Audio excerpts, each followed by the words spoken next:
का मंगलो नमस्कार।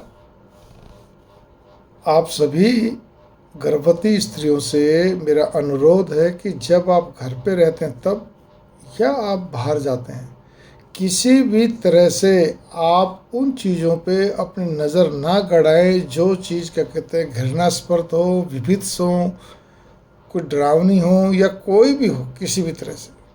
ठीक है, कई बार चलते चलते कुछ चीज़ें ऐसी दिख जाती हैं, कुछ या कुछ भी हो, यहाँ तक कि भिखारी हो, कोई भी व्यक्ति हो, या कोई ऐसा स्थान आपको बार बार वो पिक्चराइज्ड ऐसी है या कोई विजुअल ऐसा है, नहीं देखें, दिमाग भी मत लाए। इसीलिए पहले कहा जाता था बस भगवान का स्मरण करते चलो, अपना अच्छी किताबें पढ़ते चलो, अपने कमरे में घर में अच्छे अच्छे चित्र हो, बढ़िया हो।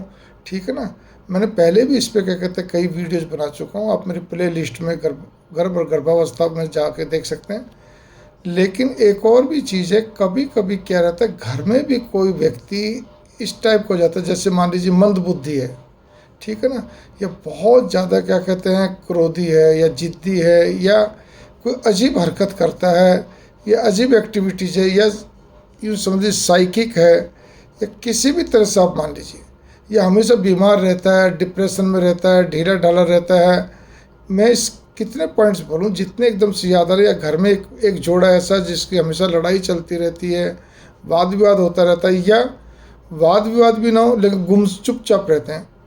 ठीक है ना, इसी प्रकार से किसी की इन सब लोगों से बचने का, घर में तो बच नहीं सकते लेकिन दिमाग में मत लाएं, जितना अधिक से अधिक हो सके बस भगवान का नाम ले, उनको दिमाग में मत लाएं, क्योंकि गर्भ पे असर सीधा पड़ता है।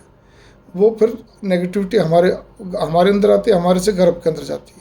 इसी प्रकार से आप गौर कर लीजिए कि घर में हो और चाहे घर से बाहर हो, किसी से भी आमने सामने बैठकर मिलकर या फ़ोन पे किसी की व्यथा विरथा ना सुने, नहीं सुने, किसी का भी दुखड़ा नहीं सुने, किसी की भी ज़्यादा वो ना सुने।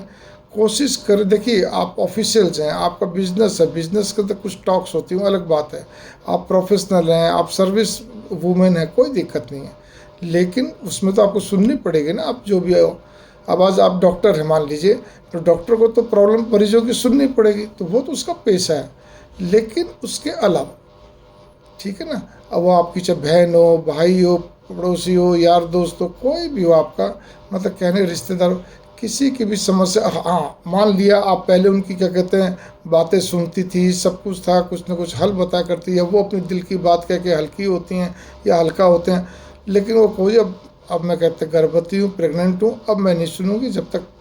और उसके बाद भी, बच्चा होने के बाद भी, जब तक बच्चा मदर फीड करता है तब तक भी आप ध्यान रखिए,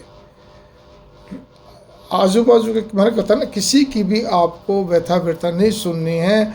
उसका कारण यही है कि फिर वो आपके मस्तिष्क से, आपके अंदर से होते उसी की सोच रखते रखते फिर वो दूध के द्वारा बच्चे के अंदर जाता है, वो भाव उसके अंदर जाता है।